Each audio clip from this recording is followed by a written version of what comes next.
नाज़रीन, ब्रेक से पहले हम बात कर रहे थे डॉक्टर मोहम्मद अली शाह के साथ हड्डियों की सेहत के मुतालिक। आइए बातचीत का सिलसिला आगे बढ़ाएं। डॉक्टर साहब, हड्डियों का जब भी तज़किरा आता है कैल्शियम का जिक्र कहीं ना कहीं से आ जाता है। कैल्शियम का क्या किरदार होता है हड्डियों में? कैल्शियम हड्डी को मजबूत करता है। हड्डी के अंदर जो स्ट्रक्चर है, ताने बाने होते हैं, जिस तरह के कपड़ा टेक्सटाइल इंडस्ट्री में बुना जाता है और उसमें ताने बाने होते हैं और कपड़ा आपस में इस तरह से मजबूत कर दिया जाता है, जुड़ा हुआ होता है। इसी तरह हड्डियों का भी एक आर्किटेक्चर है। हड्डियों के अंदर भी बारीक बारीक लाइनें होती हैं और उनके अंदर कैल्शियम का होना बड़ा ज़रूरी है। जिन लोगों में कैल्शियम कम होती है और उनका कैल्शियम इंटेक सही नहीं होता या किसी बीमारी की वजह से उनका कैल्शियम पेशाब के ज़रिए निकल जाता है और कमज़ोर है, तो उनकी हड्डियाँ भी कमज़ोर हो जाती हैं। इसलिए कैल्शियम का तो बहुत बड़ा रोल है हड्डी की नशो नुमा के लिए, और इसीलिए हम कहते हैं कि जो छोटे बच्चे होते हैं उनको धूप में जाना चाहिए। धूप से विटामिन डी बनता है तो उससे हड्डी मजबूत होती है। इसी तरह बच्चों को जो भी ये नाजरीन हमारा प्रोग्राम देख रहे हों, तो मैं माँओं को, मदर्स को यही मैसेज दूंगा कि अपने बच्चों को, अगर आप चाहते हैं कि उसकी हड्डी चौड़ी हो, अगर आप चाहते हैं कि बच्चे का कद भी अच्छा हो और अगर आप चाहते हैं कि बच्चा मजबूत हो, फिज़िकली स्ट्रॉन्ग हो, तो उसको 1 गिलास दूध और 1 केला लाजमी रोज़ाना दें, कम से कम 10-15 साल की उम्र तक, जब तक कि हड्डी की नशोनुमा मुकम्मल ना हो जाए। इसलिए कि दूध और केला एक ऐसी कॉम्बिनेशन है, और ये बहुत महंगा नुस्खा नहीं है अगर देखा जाए तो, कि दूध और केला अगर 1 साल, 2 साल, 3 साल के बच्चे को दे तो उसकी हड्डी पूरी ज़िंदगी के लिए मजबूत रहती है। मगर बदकिस्मती से हमारे मुल्क में, क्योंकि बहुत से लोगों को आगाही नहीं है, इस बात का पता ही नहीं है, तो घर में दूध और केला होता भी है तो बच्चे को नहीं देते। 1 गिलास दूध और 1 केला बच्चे को दें, ऐसी मजबूत हड्डी निकलेगी, कद भी लंबा होगा और वो जिस्मानी तौर पर बड़ा एक मजबूत बच्चा आएगा, और जाहिर बात है कि खेलों में वो एक भी बेहतर इंसान बनेगा मुस्तक़बिल, यकीनी तौर पर, और स्पोर्ट्समैन भी बन सकता है, या आर्मी में जाए, नेवी में जाए, एयरफोर्स में जाए, पुलिस में जाए, तो वो फटाफट सेलेक्ट भी हो जाएगा। और जैसे कि मैंने कहा, ये कोई इतनी महंगी चीज़ नहीं है, 1 गिलास दूध और 1 केला। अच्छा डॉक्टर साहब, हमारे यहाँ अद्वियात का नाजायज़ इस्तेमाल भी किया जाता है। लोग मौलिज के मशवरे से भी कर रहे होते हैं और बग़ैर मौलिज के मशवरे के भी बहुत सारी दवाएँ इस्तेमाल कर रहे होते हैं। कैल्शियम की जो सप्लीमेंट्स आते हैं वो बहुत सारे लोग, बेशुमार लोग ऐसे होंगे जो कि इस्तेमाल करते हैं, और ख़ासकर उनमें से एक बड़ी तादाद उन लोगों की है जिनके बच्चे बाहर से वो कैल्शियम सप्लीमेंट्स उनको भेज देते हैं और वो खा रहे होते हैं। फैशन हो गया आजकल जी, बहुत अच्छी पॉइंट आपने रेज़ बिल्कुल किया। जी, इसकी मुनासबत से मैं आपसे पूछना चाहूँगा, क्या इस तरह इस्तेमाल करना, इसके कोई नुकसानात भी हैं? नहीं, कभी भी नहीं ऐसे इस्तेमाल करना चाहिए।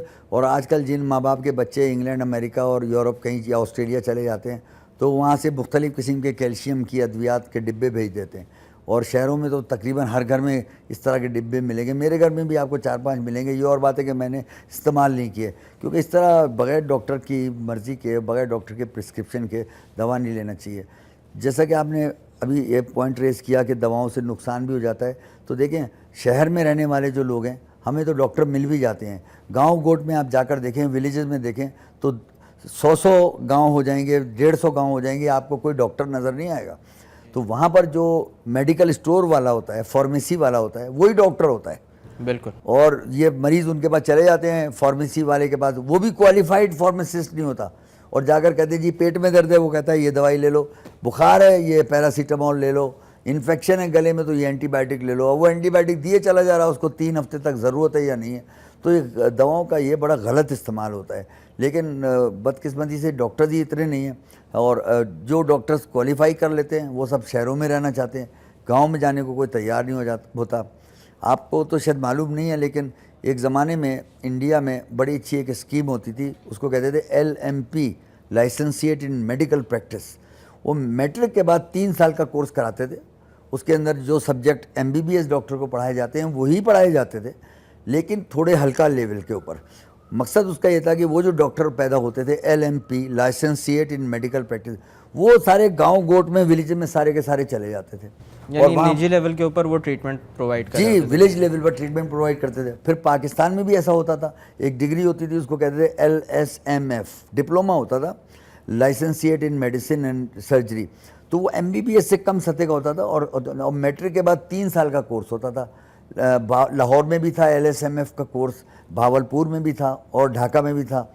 तो इसमें जो डॉक्टर पैदा होते थे वो आराम से, क्योंकि वो मैट्रिक पास होते थे और 3 साल का उन्होंने एक डिप्लोमा लिया हुआ होता, तो वो उन फार्मासिस्ट से या उन अंधे काने लोगों से बहुत बेहतर थे, क्योंकि उनको एनाटमी भी आती थी, फिजियोलॉजी भी आती थी, पैथोलॉजी भी आती थी, थोड़ा बहुत ये भी पता था कि ये अपेंडिसाइटिस में क्या होता है और गॉल ब्लैडर के में पत्थर हो जाए अगर पित्ते के अंदर तो क्या होता है, या जिगर की बीमारियों में क्या होता है। तो वो मेडिकली ट्रेंड होते थे और फिर वो 6-6 महीने का हाउस जॉब भी उनको कराया जाता था मेडिसिन और सर्जरी में, हॉस्पिटल में। लेकिन क्योंकि वो MBBS नहीं होते थे तो बड़ी खुशी से वो गाँव में चले जाते थे और वो बड़ा अच्छा स्कीम थी। लेकिन अब तकरीबन 30 साल से ये स्कीम ख़त्म कर दी गई है। और अगर मैं फेडरल मिनिस्टर ऑफ हेल्थ हूँ तो मैं पहला काम ये करूँगा कि LSMF को रिवाइव करूँगा। ये बहुत ही, देखें अगर आप यहाँ से चले जाएँ हैदराबाद तक तो रास्ते में जितने गांव आएंगे आपको एक भी MBBS डॉक्टर नहीं मिलेगा। अगर वहाँ किसी को कोई एक्यूट इमरजेंसी हो जाए तो बेचारा या तो हैदराबाद जाएगा या कराची आएगा। लेकिन अगर हम LSMF टाइप के लेवल के डॉक्टर पैदा करेंगे तो हर गाँव में डॉक्टर मिलेगा आपको।